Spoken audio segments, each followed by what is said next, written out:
it sends test 1, test 2, test 3, test 4, test 5, test 6, version 2 to this action target group. Now the version 2, instead of F9, it sends F8. It's just a different key. And the reason you want it to be a different key is because you don't want to be spamming Howling Blast. You want to be doing a different, you don't want to be using an AE ability because you don't want to be breaking Hungering Cold. So these buttons, all they are is the exact same thing as my other keys. It's, instead of F9 and Shift F9 and Alt F9 and Control F9, it's F8. That's all these buttons do. Simple. Now, this is the only super confusing part, these 4 buttons right here. So the action target group includes my Paladin and my 4 DKs. So this tells my first DK to drop from this action target group. Alright? And just to make sure, it tells the other 3 DKs to join that action target group.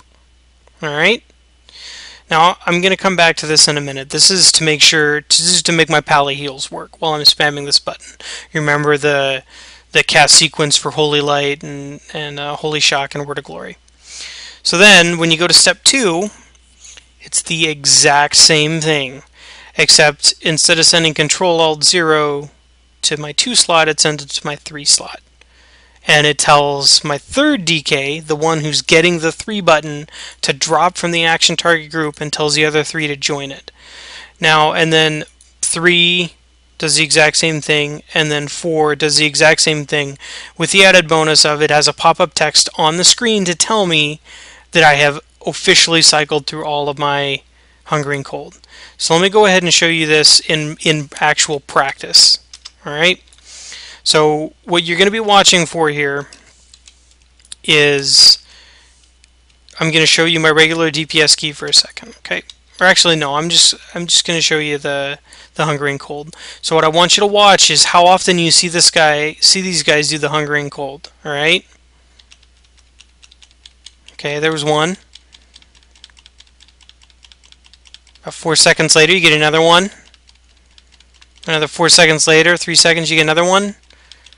And then boom, the last one goes off and I get a spam message telling me to stop spamming my Hungering Cold macro because I'm an idiot. And then all I do is go back to my regular DPS button. And you can see my DKs are up almost at 10k on the top guy. Alright? So what this was doing was, I'm going to go ahead and I'm going to stop DPSing. I'm going to go over to one of the DKs so you can see what's happening. So these are the buttons it spams on my regular DPS key. When I'm trying to Hungering Cold, it does these buttons. Except this button, what will happen is, for the first 4 seconds, my first DK only gets this button. He does not get the rest of these buttons. So what this does is it forces it to run this single button. Now this button is a macro, so it's cast sequence reset equals 3, Hungering Cold, and then Frost Strike and Obliterate. With the concept being, I don't want him to not be doing DPS during that 4 seconds. So I want him to Hungering Cold first, and then he can Frost Strike and Obliterate. So I will go ahead and I will do my best. I can't guarantee this is going to work. I will try and cycle through with pip swapping and show you the Hungering Cold going off, okay? So here we start. Boom, we Hungering Colds. Immediately we go to the next guy. See, he's getting the rest of the buttons, and then it cycles over, and now it's Hungering Colding. Go to the next guy. He's getting DPS, he's getting DPS. And then he should get Hungering Cold here in a second. Boom. And then we go to the last guy. He's getting DPS, DPS, DPS. And then Hungering Cold should go off in a second. Or maybe I'm an idiot. Oh, there it goes. And then there's my thing back on the main telling me to stop spamming the button. Sounds perfect. What I think this does, and maybe there's more work that I can do it. I mean, I'm all about efficiency. Basically what I see happening is this guy Hungering Colds, and then as soon as he Hungering Colds, he's trying to Frost Strike and Obliterate. And then this guy does it. And then this guy does it. And then this guy does it. And what you should hopefully get is you death grip in somebody, you DPS them with your regular DPS button for a second or two, and then you swapped your Hungering Cold macro. And you Hungering Cold, and then 3, 4, 5 seconds later, you get another Hungering Cold, and then 3, 4, 5 seconds later, you get another Hungering Cold. And while you're doing this Hungering Cold, you're getting Obliterates and Frost Strikes on your target, and your DPS should be pretty decent. So the whole idea being that you should be able to control the group around you. So I'm going to go ahead and show you, I'm going to reset this.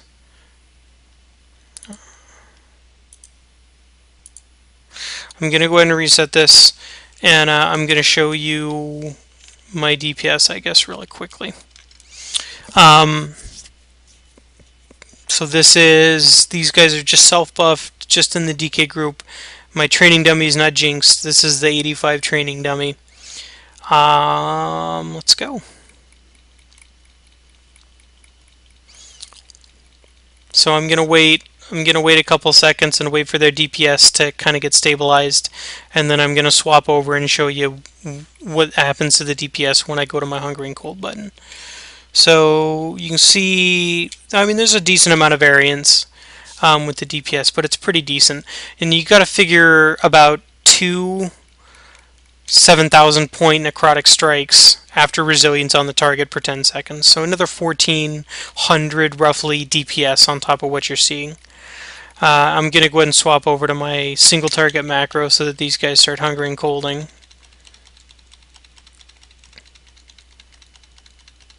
You can see the bottom guy started dropping a decent amount.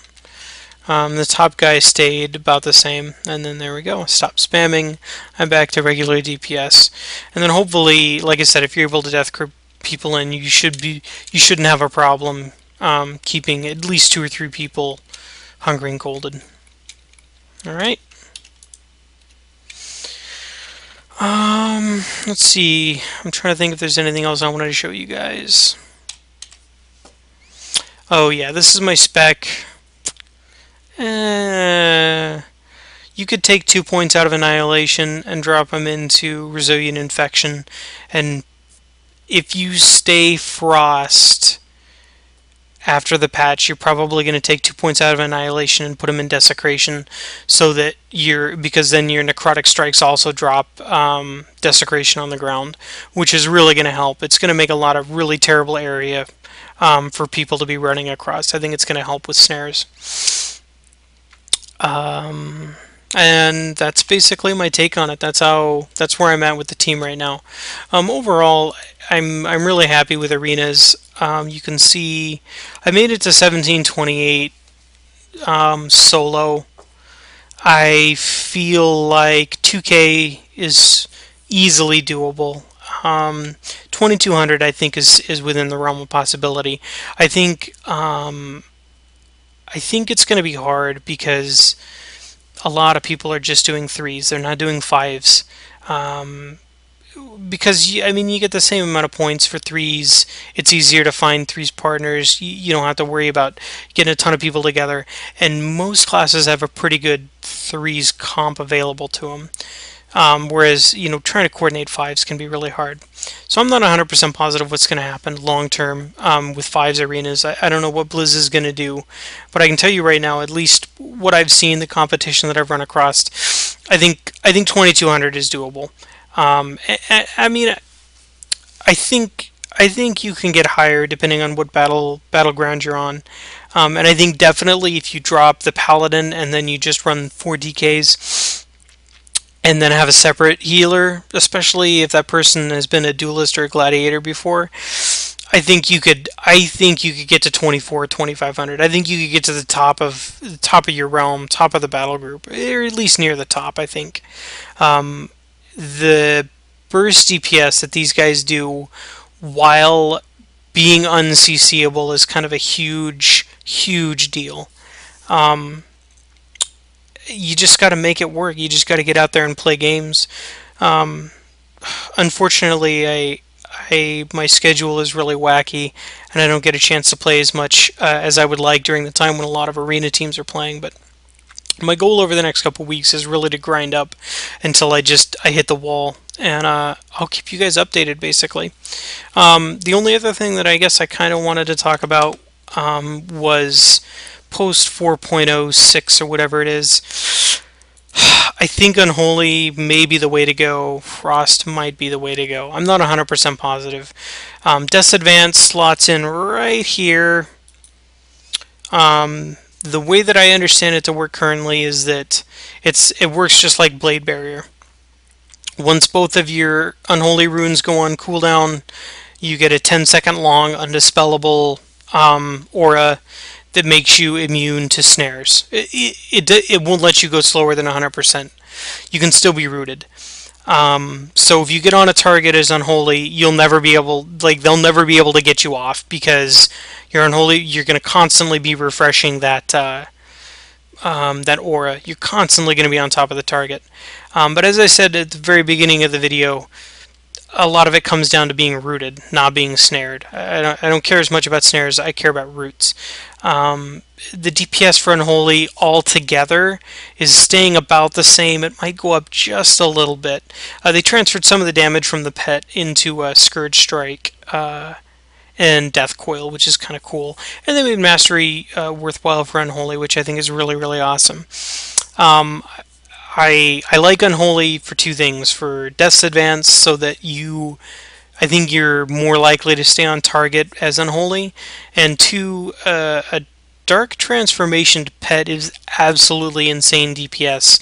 And having a splash macro that sends 4 pets at 4 different arena targets where they leap and gnaw them is really, really amazing. And I think you could force kills pretty easily with that. Who knows? Once the patch goes live, I'm definitely going to try Unholy, and we'll see what happens. Frost gaining 12% damage here on Might of the Frozen Waste is going to be a huge buff. And Hungering Cold again. If this system works as well as I think it's going to with Hungering Cold, I think Frost may be the way to stay. If you can, the thing with the way that I say automated, but what I mean is mindless, not automated. When we talk about a mindless Hungering Cold system, it's a system where you don't have to think, and you're getting the CC that you need to win games. I don't know. Mindless Hungering Cold spam might get you to 2200. It might get you to 2400. With a separate healer, who knows? I think if as a group of people, if we can come together, and if two things can happen, if we can streamline Hungering Cold, I'm happy with the system. I think it might be there may be a way to make it better, and if we can make Dark Sim work, I think this team will just be astronomically better than it is. In any case, I'm going to do a better job trying to stream when I do arenas and BGs for you guys, so you guys can take a look at them. No promises, but I'm going to do my best. If you guys have any questions, you guys can just post in the thread, and I'll do my best to answer you guys. Anyways, thanks for listening. I'm sorry it's kind of late. Probably got a pretty tired voice. I'm sorry for that. Anyways, yeah, just push your questions and we'll get a good debate going. Thanks, guys.